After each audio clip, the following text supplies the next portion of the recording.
Hello student, जो हमारा last lecture था, लास्ट था कोलबे इलेक्ट्रोलाइसिस। कोलबेस इलेक्ट्रोलाइसिस ये इम्पॉर्टेंट है। इसमें क्या है, देखो आपको कभी भी यहाँ पे ध्यान रखना है, अगर CH3COOH है, इसे हम कहते हैं acetic acid. Acetic acid acetic acid है। दूसरा हम इसे कार्बोक्सिलिक एसिड भी कह सकते हैं या फैटी एसिड, कार्बोक्सिलिक एसिड। अगर मैंने कहा sodium salt of fatty acid, अगर sodium salt of fatty acid means क्या होगा कि जो यहाँ पे ये एसिड ग्रुप है, इससे आपको H को बाहर निकालना है और इसकी जगह पे क्या ले आना है, सोडियम को। This is called sodium salt of fatty acid. और ये क्या हो जाएगा, सोडियम एसीटेट। इसका नाम हो जाएगा सोडियम एसीटेट। और अगर ये आ गया potassium salt of fatty acid, potassium salt of fatty acid आया तो इसका मतलब क्या हो गया, यहाँ पे पोटेशियम लिखा हुआ है। तो बस यही चेंज है, जो भी एसिड ग्रुप होगा ध्यान रखना उसके लास्ट में H को हटा के जो ये नेम लिखा होगा, सोडियम, पोटेशियम एक्सेट्रा, कुछ भी लिखा होगा आप इसे यहाँ लिख देना। वैलेंसी सेटिस्फाई करनी है तो दोनों की वैलेंसी 1 होती है, +1 और -1, तो कंपाउंड होगा CH3COOK, means potassium acetate. Acetic acid से बना है एसीटेट। अगर यहां चेंज करोगे तो इसके नेम क्या होंगे, चेंज होते चले जाएंगे। तो जो इसका मेन प्रोडक्ट बनता है, देखो कोलबे इलेक्ट्रोलाइसिस का मेन प्रोडक्ट क्या बनेगा, कोई भी ले लो, मैंने लिखा है यहाँ पे C2H5COONA, ठीक है। और इसको हाइड्रोलाइसिस करवा दिया, यानी वाटर में ऐड करवा दिया, और यहाँ पे मैंने लिख दिया इलेक्ट्रिसिटी या इलेक्ट्रोलाइसिस। तो जब भी इलेक्ट्रोलाइसिस लिखा होगा ध्यान रखना ये जो पोर्शन है ये डबल हो जाएगा।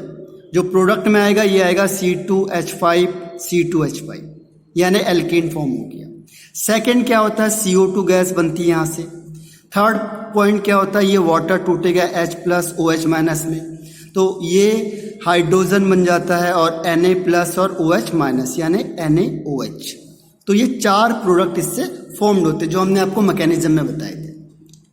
अब इसमें एक चीज का ध्यान रखना कि यहां पे हम मीथेन को कभी भी नहीं बना सकते। Can not be obtained, can not be formed. आप इसको बना ही नहीं सकते। आप कैसे बनाओगे, यहां पे CH3 रखोगे तो क्या होगा, यहां पे CH3 आ जाएगा, ठीक है। तो यहां पे अगर आप मिनिमम एक रखोगे, यहां डबल हो जाएगा, तो इसका मतलब क्या हुआ, ये नहीं बन सकता।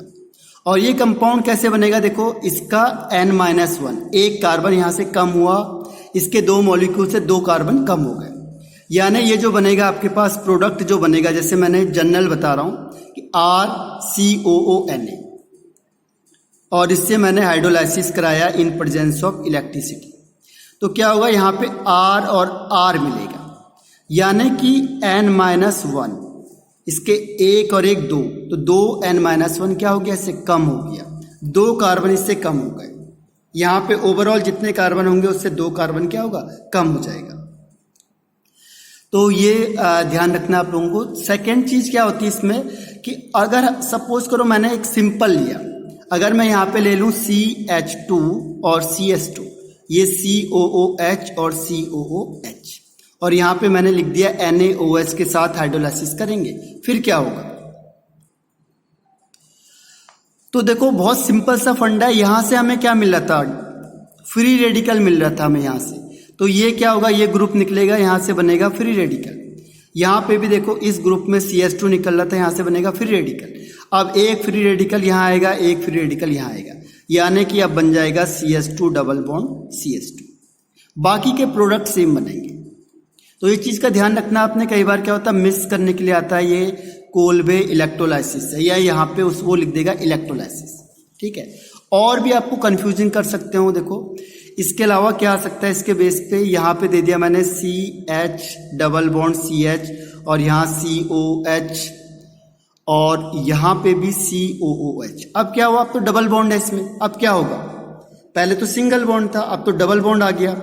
डबल बॉन्ड के केस में भी यही करना है, इन दोनों को हटा दो यहां से और यहां पे डॉट लगा दो, CH dot double bond CH dot.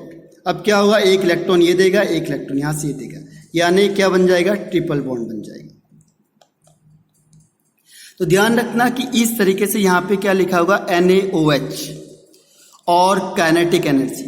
NaOH क्यों लिखा हुआ, क्योंकि ये OH क्या करेगा, इस H को हटाता है और यहाँ पे क्या बना देगा, sodium salt of fatty acid बना देगा।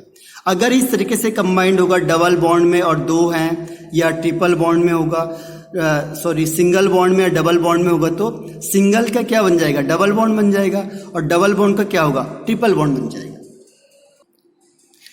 अगर सपोज करो क्या हुआ, बेंजीन रिंग के साथ आ गया, इस तरीके से रिंग आ गई, एक रिंग आ गई, ध्यान रखना इसकी सिचुएशन देख लो, और ये आ गया COOH और यहाँ पे COOH आ गया। अब वही दे दिया उसने आपको, यहाँ पे दे दिया NaOH, और इससे हम क्या करेंगे, इलेक्ट्रिसिटी में पास आउट कराएंगे या कोल्बे इलेक्ट्रोलाइसिस।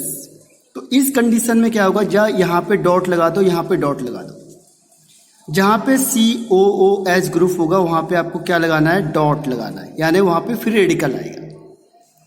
आपको बता दिया था फ्री रेडिकल ये आएगा कैसे। अब क्या होगा, यहाँ पे रेजोनेंस होगा, ये जो इलेक्ट्रॉन पेयर है, एक इलेक्ट्रॉन यहाँ से इधर जाएगा, ये इलेक्ट्रॉन यहाँ से इधर आएगा, यानी इसके बीच में बॉन्ड बन गया, और ये इलेक्ट्रॉन यहाँ से इधर जाएगा और दूसरा इलेक्ट्रॉन यहाँ से इधर आएगा, यानी यहाँ पे भी क्या होगा, बॉन्ड बन जाएगा। तो कैसे बनेगा, देखो एक बॉन्ड कैसे बना, एक बॉन्ड यहां बन गया, एक बॉन्ड यहां बना और एक बॉन्ड यहां बना, यानी क्या बन गया, ये बेंजीन बन गया। तो फाइनली ये किस में कन्वर्ट हो जाएगा, बेंजीन में। तो ये कुछ कॉन्सेप्ट आपको ध्यान रखते हैं, जहां पे COOH ग्रुप होगा वहीं पे ये डॉट आएगा। इसका कॉन्सेप्ट मैंने आपको बता दिया था कि ये फ्री रेडिकल कैसे बनेगा। कोई भी ग्रुप था, जैसे CH3 और यहाँ पे C डबल बॉन्ड ONA था, तो क्या हुआ था, सबसे पहले यहां से टूटता है ये, क्योंकि इलेक्ट्रिसिटी देंगे तो क्या होगा, एक प्लस का होगा और एक माइनस का होगा, एक माइनस हो गया और एक क्या हो गया, यहाँ पे प्लस हो गया। अब इसका काम क्या है, इलेक्ट्रॉन को डोनेट करने का, इसने इलेक्ट्रॉन को क्या कर दिया, यहाँ से डोनेट कर दिया। तो माइनस का मतलब दो इलेक्ट्रॉन, दो में से एक इलेक्ट्रॉन इसने बाहर निकाल दिया, और जैसे इलेक्ट्रॉन बाहर निकाला क्या होगा, यहाँ पे ऑक्सीजन में डॉट आ जाएगा। अब ये डॉट यहाँ से इधर आएगा और यहाँ पे क्या होगा, इलेक्ट्रॉन यहाँ से इधर जाएगा। तो हुआ क्या, फाइनली एक बॉन्ड मीन्स टू इलेक्ट्रॉन, तो एक इलेक्ट्रॉन यहाँ से गया, एक इलेक्ट्रॉन यहाँ से गया, यानी CO2 गैस बन गई। और यहाँ पे जो भी क्या होगा, आपके पास एल्काइल ग्रुप होगा, उसमें फ्री रेडिकल बन जाएगा। इसीलिए हर बार क्या करते हैं, जो COOH ग्रुप है, देखो फाइनली उसमें CH3 में डॉट आ गया, इसीलिए हम डायरेक्ट क्या करते हैं, इतनी कैलकुलेशन ना करके डायरेक्ट इसमें डॉट लगा देते, ताकि क्या होगा, जल्दी हो जाएगा। तो ये समझ में आ गया होगा आपको। कोल्बे इलेक्ट्रोलाइसिस की कंडीशन क्या है, एक बेस होना चाहिए आपके पास, KOH हो या NaOH होगा। दूसरा सोडियम सॉल्ट या पोटेशियम सॉल्ट ऑफ एसिड होगा, सोडियम और potassium salt of acid, potassium salt of acid होना चाहिए। और तीसरी चीज क्या होनी चाहिए, इलेक्ट्रिसिटी, ध्यान रखना, क्योंकि इलेक्ट्रोलाइसिस से मतलब इलेक्ट्रोलाइसिस किसके प्रेजेंस में होगा, इलेक्ट्रिसिटी के प्रेजेंस में होगा। अगर आपको जहां भी कंडीशन आती है तो COH को हटाओ, वहां पे जो कार्बन होगा उसमें क्या करो, फ्री रेडिकल बना दो। तो इस तरीके से क्वेश्चन क्या होगा, आपका आराम से सॉल्व हो जाएगा। इसके बाद इसमें लास्ट आता है लैब मेथड। लैब मेथड बनता कैसे, लेबोरेटरी में कैसे बनेगा।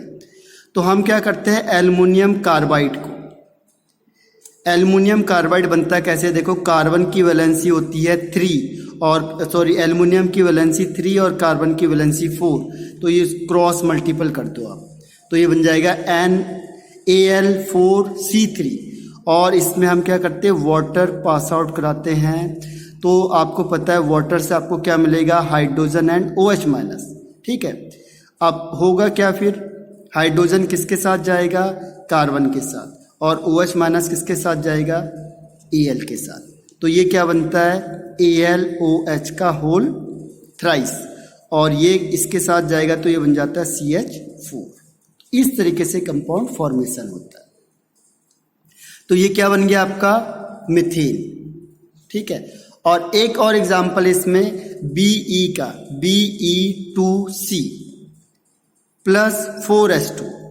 कभी भी कंपाउंड बनाना होगा, देखो Be की जो वैलेंसी होती है वो 2 होती है, कार्बन की 4 होती है। इसे क्या करो, सिंपल कर दो, 2 and 1, 2 and 1, तो क्या होगा, ये यहाँ से इधर चले जाएगा, यहाँ से यहाँ चले जाएगा, तो Be2C। और जैसे हम इसे हाइड्रोलाइसिस करेंगे क्या होगा, फिर वही कंडीशन है H प्लस और OH माइनस, ये OH माइनस Be के साथ जाएगा, तो Be की वैलेंसी 2 होती है, तो ये क्या होगा, BeOH का होल ट्वाइस प्लस CH4। इस तरीके से क्या होगा, मेथेन प्रिपरेशन होगा in lab, methane prepare in lab. तो आप मेथेन को लैब में या बना सकते हो इस मेथड से, methane laboratory method to prepare methane.